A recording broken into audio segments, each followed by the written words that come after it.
This is part one of three parts, a pre-meditation talk.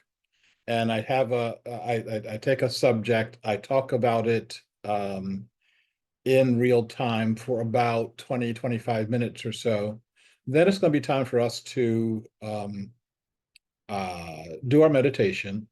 I'll walk you through, it is a semi-guided meditation. And then at the end of the meditation, we will do a um,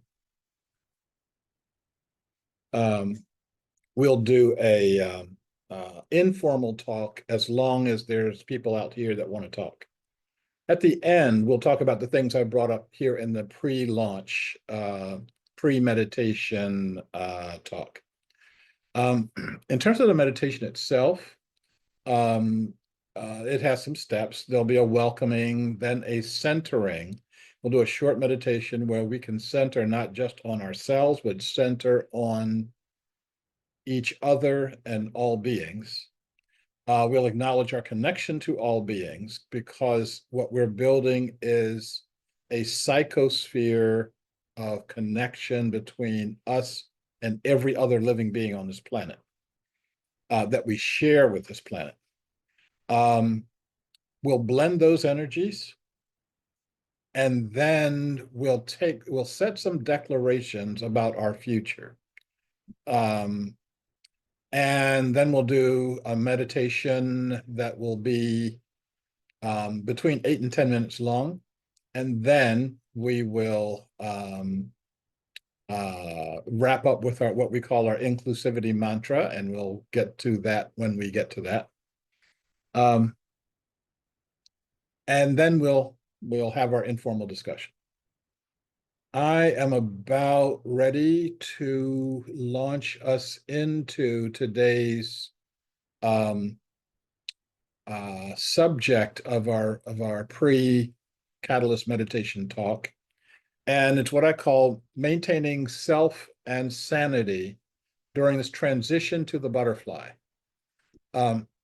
We have these romantic notions of what happens from the caterpillar to the butterfly.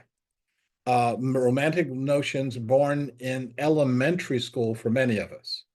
The fat little caterpillar crawls into the chrysalis, and then out pops this beautiful butterfly and flies away. Oh, that's all great. I don't want to bust your bubble too early, but if you are an adult, you know that the birthing process is messy.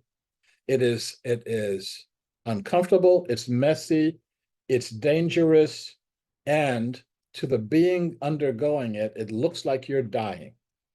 And what I'm trying to do is to get us to the point of recognizing that we're going through a societal transformation from what we've been. We've acted like a caterpillar on this earth. We've been eating the entire earth. And now it's time for us to stop. And when we stop, at that point of stopping, what we'll wind up doing is something different from what human beings have been doing for the longest time. We'll become new humans, and that new humanity is going to have some very interesting aspects to it. I'll talk about a few of those today. But before I do any of that, I want to tell you about a situation that happened back in 2004. This is the what happened to the world in the Indian Ocean tsunami. And I happened to miss that. Many of you know I did extensive work in peace work in Sri Lanka, and I was doing that work during this time. I had my plane ticket in hand.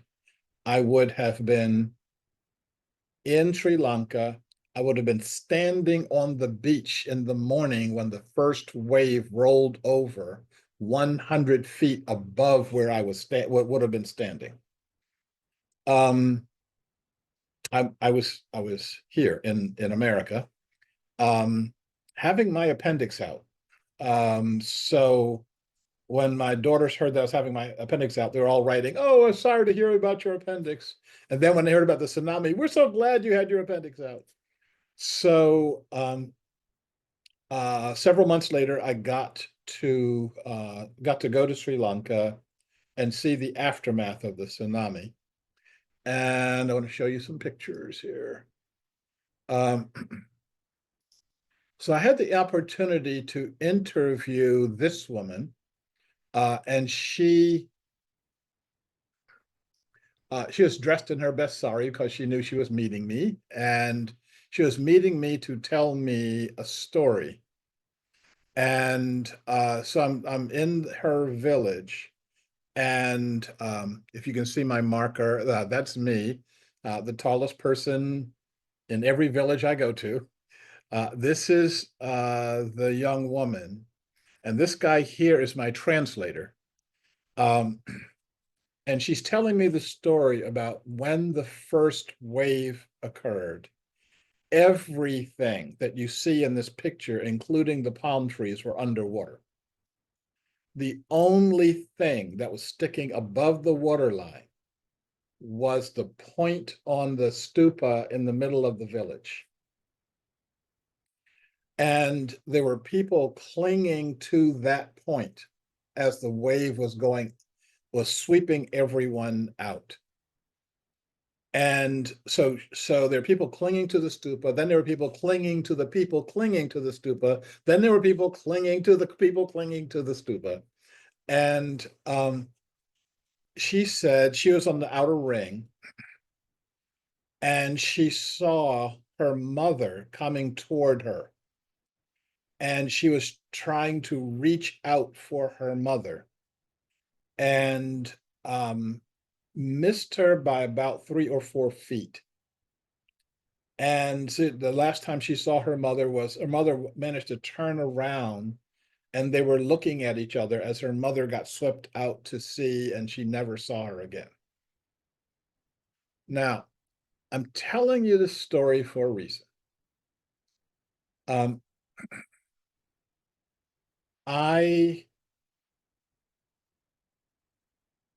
if I could have gone to her 2 weeks earlier and said, something catastrophic is going to happen to your village. You need to carry a rope with you. And when when the ocean, which is half a kilometer that way, okay, comes up and engulfs your entire village, you'll be able to throw a rope to your mother. What would she have done? Well, I know what she would have done. She would have ignored me. What a fantastical story. I've never heard of the ocean coming up and engulfing an entire village. I don't know what you're talking about.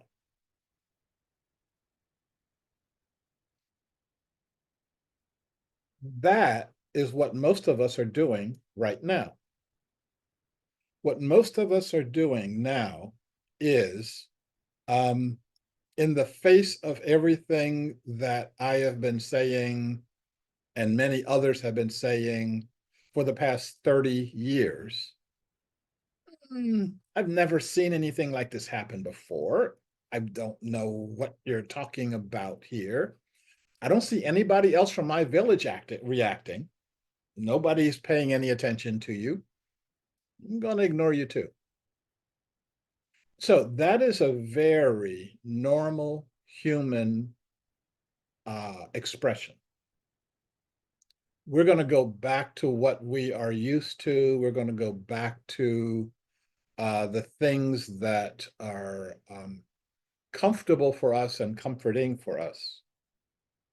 And we're going to ignore the people saying, you got to do things differently. And and we'll do that to our peril. Now, those of you who know me know I am not a gloom and doom guy. Yes, we got some really tough times ahead of us, and we can choose to see those times as very exhilarating. Let's get to this.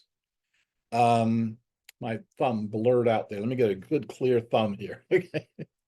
So, so our challenge is, how do we make the best of the times that we've got right now? The thing that we have to do is the most important thing for humanity and maybe for life on this planet. We've wake up. And our waking up means we've got to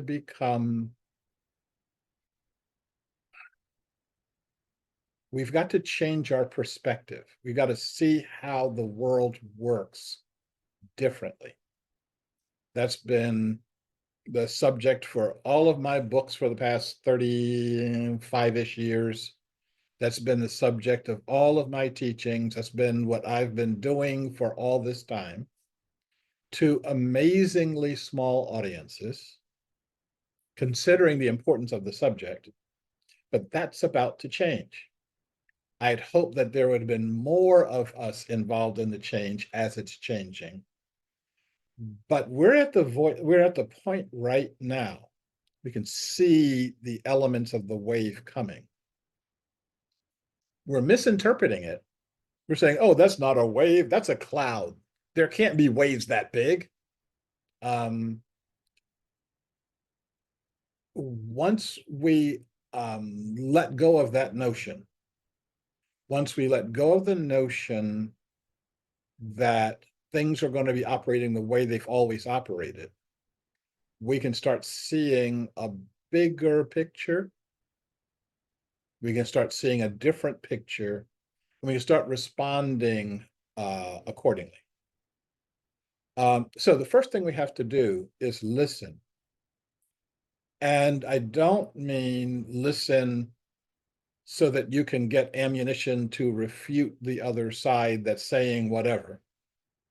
Not listening to try to figure out how you are going to seek a personal advantage in whatever trying times we have, but listening from a point of we, listening from the point of how all of us together can resolve our challenge. I'm struck by how ants survive a flood. When there's a flood in a local area, all of the ants join together into a ball. They make a ball. And this is a very specific ball. On the inside of the ball are the queen and the eggs, because that's their future. Without the queen, without the eggs, you don't have a colony anymore. Around the queen and the eggs are the soldiers. Around the soldiers are all of the other ants inside the colony. Because ants are tiny, they float. And as they're floating, this ball will roll with the waves, roll with what's pushing them around with the water. When they rest, they will make a find something appropriate for a new home. The interesting thing about this is that the ants on the bottom of that ball will die. They will drown. But before they drown, they link their arms and their legs and their antennas together so that even in their death, they provide buoyancy for the rest of the ants for them to form this colony. Now, we should be thinking the same way. We should be thinking, how can I be of maximum benefit to my community? How can I be of maximum benefit to our larger sense of self and not my skin encapsulated ego?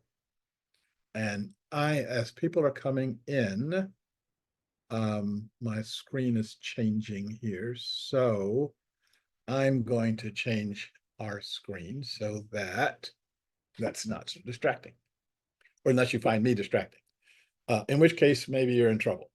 And for those of you who don't know me, I tell a lot of jokes, so bear with me. No one's gotten it out of me in the several decades that I've been around here. Okay, so listening is going to be a major skill for us. Responding appropriately will be a major skill for us. And that's something that we have to learn how to do. Responding appropriately is not responding for my individual self-preservation. It's responding for the preservation of our entire society. So responding appropriately, responding as a group being, as a representative of humanity, not it's just me and everybody else can go to hell. Learning together how to get through whatever these times are, whatever the times will throw at us, whatever the times will throw at us. There are people right now trying to predict, well, if this happens, then we'll do that. If that happens, we'll do this. What happens when none of the things that occur in your life are predicted? What happens when you're in a village that has existed for over 10,000 years? And in those 10,000 years, the ocean, which has always been over there, is now over here. What do? Well, you need a new set of instructions. This is something that my friend Larry Dossey called having a high boggle threshold. And what a high boggle threshold means is that your mind doesn't get boggled by stuff like that. It's like, oh, well, the ocean just moved, but so now what do I do? For many of us in the world, and many of us in this society, what you do is go catatonic and you suck your thumb and call for mommy or call for the government. Either one, neither one is going to come to you, and wait for the end. And that's not what we're supposed to be doing.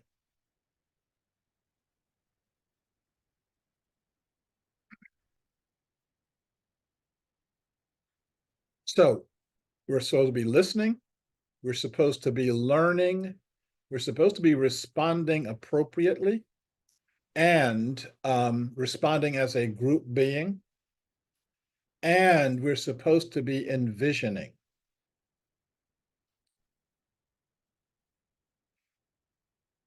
We don't have to wait for things to get bad for us to see the benefit in the times we're going through right now. Almost all of the things that I did a series of videos, and if you go to my YouTube channel and you start looking through, if you sign up for the YouTube channel, and you go through the list of videos, you'll see something I did a couple of years ago. I called The Wave. And what The Wave was about was looking at some of the things that could happen to us and how do we get past our illusory reliance on the government and start thinking for ourselves and thinking with each other, thinking with the people that you don't normally think about when you start thinking about people, and start looking at envisioning new ways for us to connect. Um, all of this means us having and creating a new self, a self that goes beyond the individual into a new form of consciousness. I write about the new consciousness in my latest book, which is only a couple of years old. It's not in birthing the I'm experimenting with this thing of the blurred background, and so far the experiment is not working that well. But birthing the nation of Gaia, and um, how do we birth a new nation on the planet? A nation that is not based on geography. The entire planet is our nation, not based on exclusivity. Every human being and every living being is part of that nation. It's not based on money. There are so many beings on the planet, including at least 1 billion human beings, that don't use money. Like it's we know how to live without it. Um, and It's based on the highest visions that we hold for our world and our planet. Um, and I have a I'm keeping an eye on my time, because for those who didn't want to do the pre-meditation talk, they'll be coming in about 5 minutes, and I have a little table here. And I want to talk about what's in that table. So we are changing from, those of us who will make it are changing from the place we've been to where we're going. And the place we've been is basically relying on the status quo, basically relying on a concept that we call normal. And if normal isn't here, we're just going to sit and twiddle our thumbs and wait for normal to show up. We're going to rely on government. If an emergency comes, the government will tell us what to do. The government will tell us where to go. The government will supply the emergency supplies. We will just sit here and rely on government. I'm hoping you can see from the events of the last, let's say, year or so, that those are not strategies that will get us anywhere. Instead of relying on the status quo, we have to learn how to become flexible and adaptable. We've got to learn how to see things a different way. Instead of waiting for normal to return, we should be looking for advantages in the situation we've got, or create a whole new situation based on the circumstances that are being presented to you. Instead of relying on government, you should be relying on your community. And by your community, I mean those folks who don't act like you do.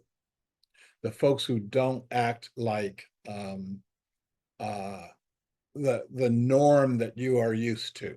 Um, um, uh, I've got lots and lots of examples, and I don't have time to give them to you, of situations where people who I had no expectation coming through for me, came through big time. And I got a chance to say a very big time thank you to people that I'd never thought I'd be saying thank you to. And that's how this is all going to work. We will be seeking and relying on what I call unlikely allies and unlikely supporters.